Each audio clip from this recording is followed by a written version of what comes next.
एक नई वीडियो के साथ आज मैं फिर हाजिर हूं, आपका होस्ट और दोस्त विक्रांत जोशी आपका स्वागत करता हूं मैं आरएम शॉर्ट्स में, जिसमें हम लेके आते हैं स्पेस और डिफेंस न्यूज की टॉप खबरें। तो चलिए जान लेते हैं। अपनी सबसे पहली खबर की बात करेंगे तो वो चाइना की तरफ से आ रही है। चाइना और कोरिया के रिश्तों को लेकर आ रही है।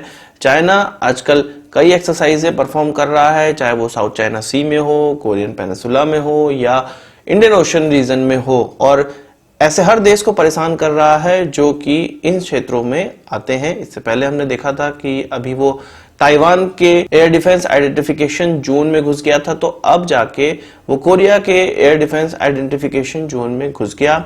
इसके रिप्लाई में साउथ कोरिया को अपने जो फाइटर प्लेन है उनको एयरबॉर्न करना पड़ा। हालांकि कोई भी कॉन्फ्लिक्ट नहीं हुआ। असल में चाइना और साउथ कोरिया के बीच में डायरेक्ट लाइन होती है। जब इस प्रकार की कोई चीज होने वाली होती है, उनका plane air defence identification zone में घुसने वाला होता है, तो वो आपस में बता देते हैं और तब जाके वहां के प्लेन गुजरते हैं। पर इस बार इस प्रकार की कोई भी चीज नहीं की गई। चाइना की तरफ से ये कहा गया था कि एक एक्सरसाइज की जा रही थी, इस कारण से इस प्रकार की घटना हुई। इससे पहले भी 2019 में इस प्रकार की घटना हो चुकी है, जिसमें साउथ कोरिया ने 360 वार्निंग राउंड दागे थे। तो इस प्रकार की कार्रवाइयां चाइना करता रहता है और सभी देशों को आजकल वो परेशान करके रख रहा है। चाइनीज वायरस तो उन्होंने फैलाया हुआ है। अब जब पूरा विश्व चाइनीज वायरस से ग्रस्त हो गया है, तो वो इस प्रकार की चीजें कर रहा है और दूसरे देशों को परेशान कर रहा है।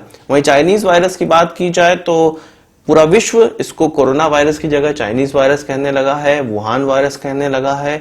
चाइना ने भारत को यह कहा है कि कम से कम भारत इसको चाइनीज वायरस ना कहे या इस प्रकार से ट्रीट ना करे कि ये चाइना की गलती है और चाइना की तरफ से ही ये आया है। और उन्होंने एक रिक्वेस्ट की है हमारे फॉरेन अफेयर्स मिनिस्टर से कि चाइनीज वायरस एटलीस्ट भारत के लोग तो ना कहें। वो हमारे मिनिस्टर से कुछ भी रिक्वेस्ट करें, पर हमें पता है कि ये चाइना से आया हुआ है। आप इसको किसी भी नाम से जान सकते हैं, चाइनीज वायरस भी कह सकते हैं, आप वुहान वायरस भी कह सकते हैं, पर कोरोना वायरस मत कहिएगा। आप में से बहुत से लोगों का कमेंट में भी ये सुझाव था कि इसको कोरोना वायरस ना कहा जाए, इसको चाइनीज वायरस ही कहा जाए।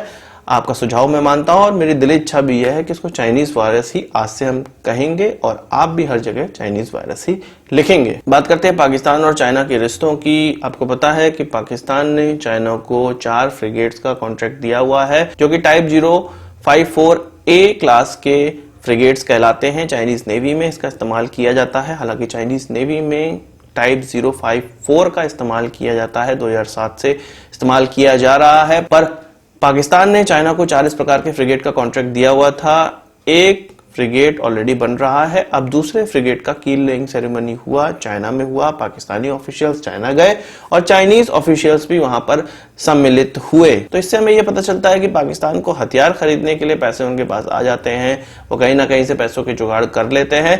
पर जब बात आती है कर्ज चुकाने की, तो वहां पर उनको रिबेट चाहिए होती है। वहीं बात करें अपने रोमियो हेलीकॉप्टर की, यानी कि सिकोर्स्काई के MH-60R हेलीकॉप्टर्स की, तो ये हेलीकॉप्टर्स ऑलरेडी सऊदी अरेबिया को डिलीवर किया गया है। उनकी रॉयल एयरफोर्स में इसको इस्तेमाल किया जाता है।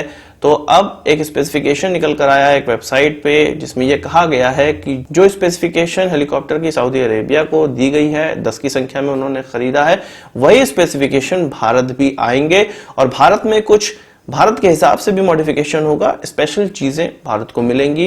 ये जो चीजें हैं, ये जो मॉडिफिकेशन है या जो सऊदी अरेबिया को प्राप्त हुआ था, वो कुछ इस प्रकार से है। सऊदी अरेबिया जैसा जो कॉन्फ़िगरेशन है, जो चीजें हमें मिल रही हैं, वो एंटी सरफेस वेसल वॉरफेयर के लिए चीजें मिल रही हैं, एंटी सबमरीन वॉरफेयर के लिए चीजें मिल रही हैं, मल्टी स्पेक्ट्रल टारगेट सिस्टम मिल रहा है, नाइट विजन गॉगल मिल रहा है, रेडॉन के MK54 टॉर्पीडोज मिल रहे हैं और क्रू को वेपन्स दिए जा रहे हैं। वहीं जो हमें अलग से चीजें मिल रही हैं, वो लॉकहीड मार्टिन का Hellfire 2 air to surface missile मिल रहा है। BAE सिस्टम का advance precision kill weapon system मिल रहा है, जो कि केवल US नेवी में लगकर आता है, इंटीग्रेट होकर आता है। जनरली इसको इसके कॉन्फ़िगरेशन में नहीं रखा जाता है। वहीं एक जो स्पेशल मिसाइल इसमें लग के आ रही है, वो कोंग्सबर्ग नेवल स्ट्राइक मिसाइल है, जो कि एंटी शिप मिसाइल होती है और भारत ऐसी पहली कंट्री बनने जा रहा है जिसमें इस प्रकार के मिसाइल हेलीकॉप्टर्स में लग के आएगी। इससे पहले इस तरह की मिसाइल हेलीकॉप्टर्स में लगकर नहीं आ रही है, जो कि भारत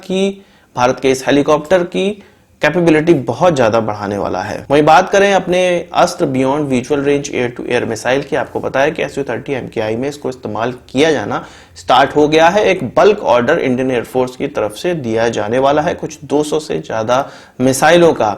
वहीं अब यह खबर निकल कर आ रही है जो हमारे अपग्रेडेड MiG-29 है उनमें भी इस मिसाइलों का इस्तेमाल इसके बाद किया जाना स्टार्ट हो जाएगा और उसके लिए भी बल्क परचेस किया जाना है। और इंडियन एयरफोर्स ये चाहती है कि जैसे ही Su-30 MKI में इन मिसाइलों का इस्तेमाल होने लगे उसके बाद जो MiG-29 में है वो प्रोसेस स्टार्ट कर दिया जाए इन मिसाइलों को लगाने का। और आप जानते ही हैं कि आगे आने वाले समय में कुछ 2023 से ये कहा जा रहा है कि हमारे मिराजेस में और हमारे तेजस में भी इन मिसाइलों को इंटीग्रेट करने का जो काम है वो स्टार्ट कर दिया जाएगा। तो आज के इस वीडियो के लिए बस इतना ही। आशा करता हूँ वीडियो पसंद आया होगा। आप इसको एक बड़ा थम्स अप जरूर देंगे। इस वीडियो से मत कोई सवाल से जाओ कमेंट बॉक्स में जरूर लाइएगा।